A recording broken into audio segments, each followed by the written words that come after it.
Oi pessoal, aqui é o professor Rafael Ivo e finalmente eu estou retornando aqui à série de vídeos mais focada na matemática aplicada à computação gráfica aqui no canal. E vou até renomear essa playlist para Geometria para CG. Por quê? Porque nesses vídeos o foco vai ser mais a matemática aplicada e necessária para a gente entender o funcionamento das APIs gráficas como a OpenGL, que a gente está estudando na outra playlist, nos motores gráficos como a Unity e Unreal, nos modeladores 3D como Blender e 3D Studio, em jogos em geral e etc. Na outra playlist eu estou explicando conceitos e métodos específicos de computação gráfica com ênfase na implementação usando o OpenGL. Aqui vai ser a matemática, ok? Então vamos lá.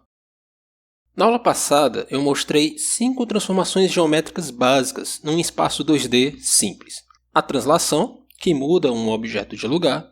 A escala, que deforma um objeto esticando ou encolhendo esse objeto nas direções dos eixos. A reflexão, que simplesmente inverte um objeto com relação a um eixo ou com relação à origem. O cisalhamento, que deforma um objeto entortando ele na direção de um dos eixos. E a rotação, que gira um objeto, mas com relação à origem do sistema de coordenadas. Se você assistiu o vídeo anterior e está observando as fórmulas matemáticas para definir essas 5 transformações, dá para perceber que só uma delas aí está diferente. Escala, reflexão, cisalhamento e rotação todas estão sendo feitas com essa operação de multiplicação de matriz por ponto. Mas a translação ela foi definida usando somente soma de ponto com vetor.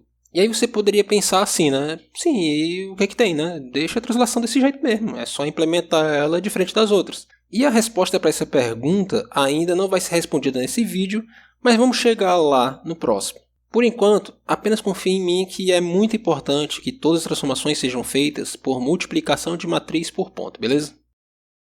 Vamos lá, existe alguma forma de encontrar uma matriz 2 por 2 que faça com que cada coordenada de um ponto seja somada a uma coordenada de um vetor? Vamos testar aqui. Eu vou colocar uma matriz genérica 2 por 2 aqui, multiplicando um ponto P. Lembrando que a matriz vem do lado esquerdo e o ponto ele é representado por uma matriz coluna no lado direito, certo? Essa ordem ela é muito importante porque multiplicação de matrizes, gente, tem resultados diferentes dependendo da ordem. Lembra também que o nosso objetivo é a translação. Então, por isso, o ponto Q, o resultado, deve ser igual às coordenadas do ponto P, a entrada, somadas com as coordenadas de um vetor de translação T. Ok, continuando. Se eu multiplicar a matriz pelo ponto, a primeira coordenada do ponto resultante ela é igual ao quê? A primeira linha da matriz multiplicada por cada uma das coordenadas do ponto P e você somar os resultados. Para a segunda coordenada do ponto resultado, a mesma coisa. Segunda linha da matriz, multiplicada por cada coordenada do ponto P e somando os resultados. Então você tem aí para a primeira coordenada A11 vezes Px mais A12 vezes Py. E para a segunda coordenada A21 vezes Px mais A22 vezes Py. Ok, esse resultado que eu cheguei é o de uma multiplicação de uma matriz 2 por 2 qualquer por um ponto. Mas o que a gente quer é a translação. Então, quais que devem ser os valores de A11 e A12, por exemplo, para que a primeira coordenada do ponto resultado seja igual a Px mais Tx? Em ambos os lados a gente tem essa soma e Px está em um lado dessa soma. Isso é bom. Mas no resultado que a gente deseja, Px não está sendo multiplicado por ninguém. Então isso quer dizer que o A11 tem que ser igual a 1, certo? Beleza, mas e aí o A12 deve ser igual a quanto então? Agora complica porque esse Py está atrapalhando, né? Ele não aparece no valor que a gente deseja. A gente gostaria de tirar ele e colocar Tx no lugar. Então, e se eu definir A12 como Tx sobre Py? Parece que se eu fizer isso, se eu multiplicar essa fração por Py vai embora e Tx fica no lugar, não é isso? Olha aí, pronto, é isso, certo? Basta fazer a mesma coisa para a segunda linha e temos a nossa matriz de translação, não é não? E a resposta é não, porque eu não posso fazer isso, tá? E por que não? Olhe novamente para as matrizes das outras transformações. Percebe que em todas elas, nenhuma matriz usa as coordenadas do próprio ponto P dentro de seus valores? Isso torna os valores das matrizes independentes das coordenadas de um ponto específico. E por que isso é importante, né?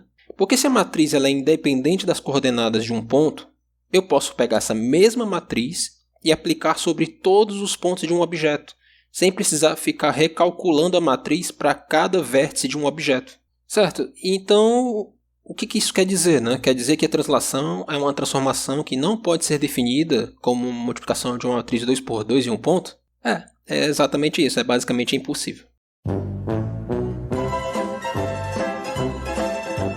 Mas calma que nem tudo está perdido, tá? Então aqui vou fazer uma pequena gambiarrazinha.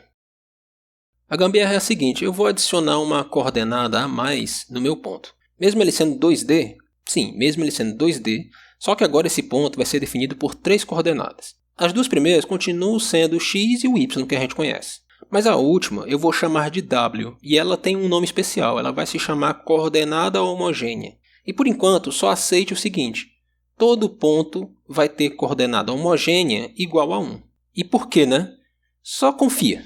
Beleza? E adicionar essa coordenada vai resolver nossos problemas? Bem, por enquanto ainda não. Na verdade, ela só adicionou mais um problema. Se o ponto agora tem 3 coordenadas, eu não posso multiplicar esse ponto com uma matriz 2 por 2. O motivo é que o número de colunas da matriz deve ser igual ao número de coordenadas do ponto. Então agora eu vou fazer o seguinte, eu vou definir a translação com uma matriz 3 por 3.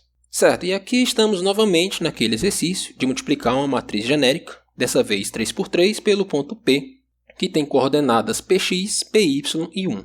Se eu multiplicar a primeira linha da matriz com o ponto P, eu obtenho essa fórmula aqui. A11 vezes px mais A12 vezes py mais A13 vezes 1. E agora, que valores que eu devo dar aos coeficientes A11, A12 e A13 para que eu obtenha esse resultado px mais tx? De novo, A11 tem que ser igual a 1, porque aí 1 vezes px é igual a px e ele acaba ficando sozinho. O coeficiente A12 eu defino como 0, porque aí eu removo do resultado esse py.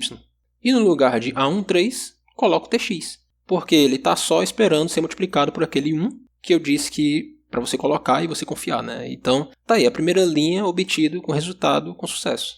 E para a segunda linha, parecido, certo? O resultado da segunda linha é igual a A21 vezes px mais A22 vezes py mais A23 vezes 1.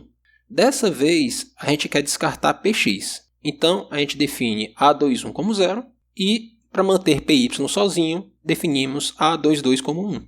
E no lugar de A23, a gente coloca quem? Ty, pela mesma lógica da linha anterior. E agora a gente tem que a segunda linha obteve o resultado que a gente queria.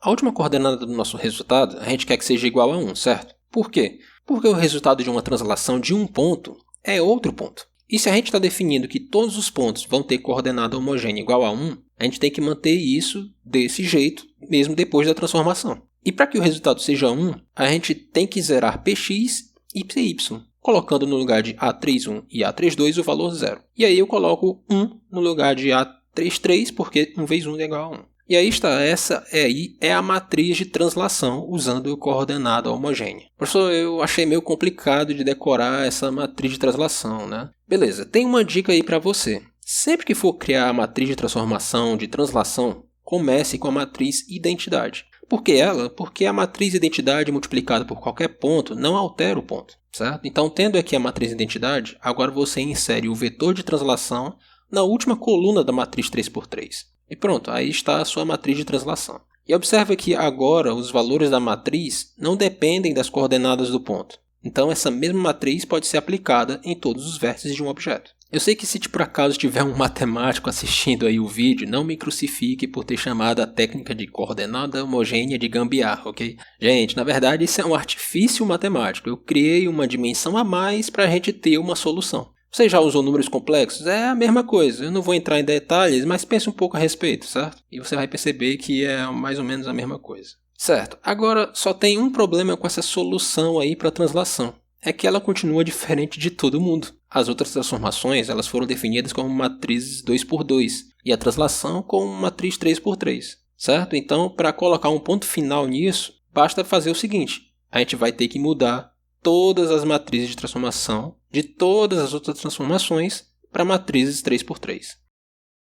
E aí você pode ficar tranquilo que adaptar essas outras transformações para matrizes 3 por 3 e a coordenada homogênea é mais simples, tá? Vamos voltar de novo para aquela multiplicação de matriz 3 por 3 com um ponto qualquer. A gente viu na aula passada que todas as transformações elas modificam um ponto para um outro ponto. Isso significa que não importa a transformação, a coordenada homogênea do ponto resultado tem que ser igual a 1. Então, a gente já pode definir aqui que em todas essas matrizes de transformação, a última linha tem que ser igual a 001, certo? Feito isso, vamos continuar aqui. Então, se você observar bem, vai perceber que os números da última coluna da matriz sempre são multiplicados pela coordenada homogênea do ponto de entrada, correto? Só que as transformações de escala, reflexão, cisalhamento e rotação, nenhuma delas precisa de qualquer coisa da coordenada homogênea. Só a translação é que precisa. Então isso significa que eu posso simplesmente zerar o resto dessa última coluna. E aí você observa que o que sobrou na nossa matriz 3x3 foram esses 4 espaços. E 4 espaços em formato quadradinho, né? Só no jeito para encaixar as matrizes de transformação 2x2 que a gente já tinha.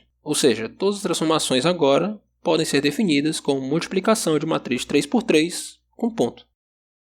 Antes de concluir essa aula, eu só devo adicionar mais uma coisa, tá? Essas matrizes de transformação que eu estou descrevendo aqui também podem ser aplicadas em vetores. Mas lembre-se o seguinte, vetores podem ser rotacionados, podem ser escalonados, entortados, mas se você simplesmente move um vetor, ele não muda de módulo, direção ou sentido. O que isso quer dizer? Que se você aplica uma matriz de translação sobre um vetor, esse vetor não deve sofrer influência dessa matriz. E aí, por conta dessa propriedade dos vetores, a coordenada homogênea de vetores é definida como sendo o valor 0. Ponto igual a 1, vetor igual a 0.